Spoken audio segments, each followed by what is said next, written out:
It's Whitley Strieber. We're back. We're talking to Mike, a renowned scientist. His voice has been altered for this program. He does not sound much at all like this in real life. It's kind of strange to be talking to him since I've spent many an hour sitting across a dinner table from him, and yet I know I'm talking to the same guy despite the voice.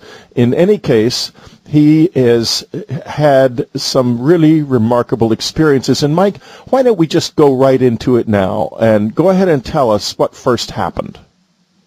This is before my Wyoming situation? Yeah, we'll talk about the Wyoming situation in a minute. This is the initial things that began to happen. Okay. I guess one of them, the very first thing happened when I was, there's several things that I could bring up. One was an experience that I had when I was in my apartment, living in a different part of the United States where I'm living right now. Right, yeah. Where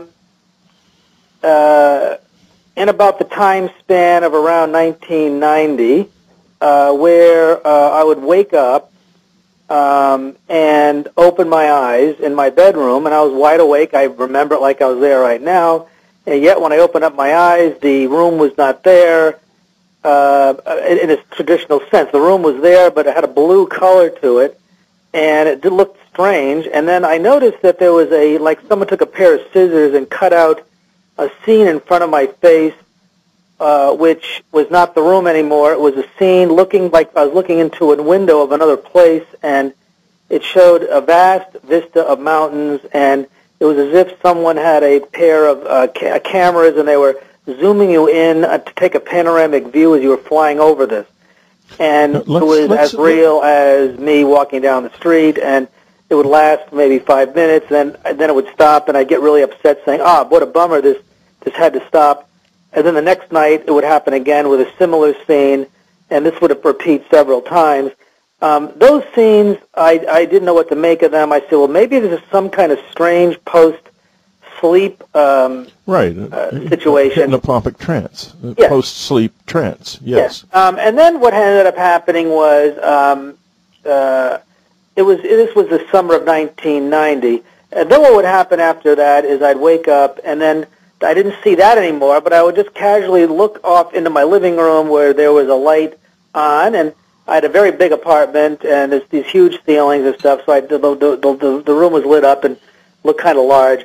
And I'd look in there, and I would see, to my surprise, two entities, beings, walking in my living room, which was sort of translucent in appearance, short.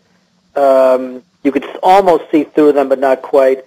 And it's like they were just tippy-toeing in the room like two explorers discovering a new place.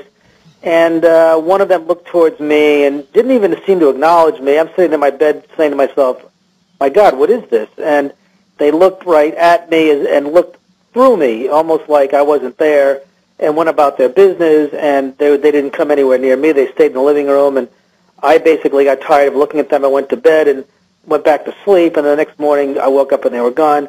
Next night that would happen. So for a few nights in a row that happened, and I just got so used to them being there that I just basically blew it off and went back to sleep.